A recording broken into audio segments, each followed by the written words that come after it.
Mustamos mga dong mga dahil nandito pa rin kami dito sa aming bukid, sa aming probinsya at wala kaming ginawa kundi kumuha ako ng kasaba, yung balanghoy. Grabe, alam nyo na siguro tayo mga pobre, karili tayo niyan. Kami noong unang panahon, mapapasmo kami pag walang bigas, kaya ito na lang yung aming dudong agin. Grabe talaga, magsakit talaga yung tiyan mo kasi sobrang hanos talaga kapag ito ang kakainin mo araw-araw. Salamat na lang sa Panginoon dahil ngayon kakain na lang kami nito kapag mag-i-snack kami. Hindi na namin ito kakainin kagaya noong araw, naggrabe talaga ito ang gawin naming bigas. Kaya hito na si Dodong nagbuak talaga ng niyog at salamat sa aming silingan, maraming niyog na nahulog dito sa aming area.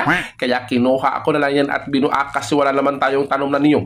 Kaya hindi na nagpadugay-dugay si Dodong at nagkagod-kagod pa. Alam kong paborito yung magkagod. Grabe kapag may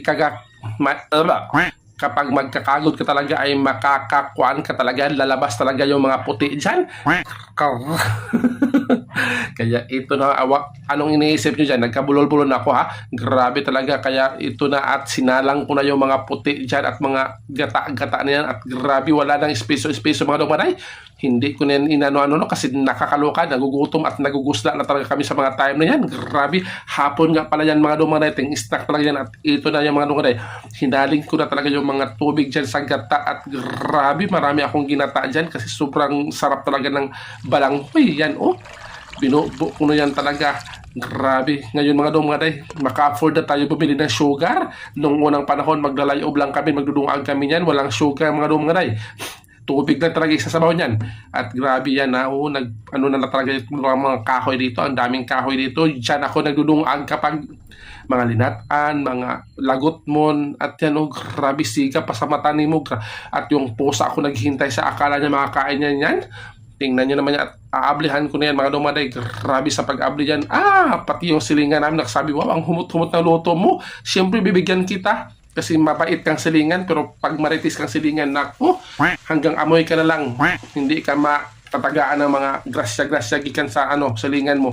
At yan, binubuak ko na yung mga sugar mga dongmanay at grabe, nagbukal-bukal na talaga, parang baba po na nagbukal-bukal, bula-bula sa pagmamarites. Grabe, at titikman natin. Tingnan nyo mga sunset sa likod ko. Grabe talaga. Sa pagtikim ko yan, parang ngit-ngit na talaga yung mga dongmanay. Grabe yan. At ang init-init yan, pero inantos ko talaga. At ngayon, moment of truth na mga dongmanay, gabi na. Yan o. At kakainin na natin yan. Grabe, parang hindi na kami manihapon dito mga dongmanay. Sobrang busog namin at pati yung mga pusa, mga aso at naglibot-libot sa akin.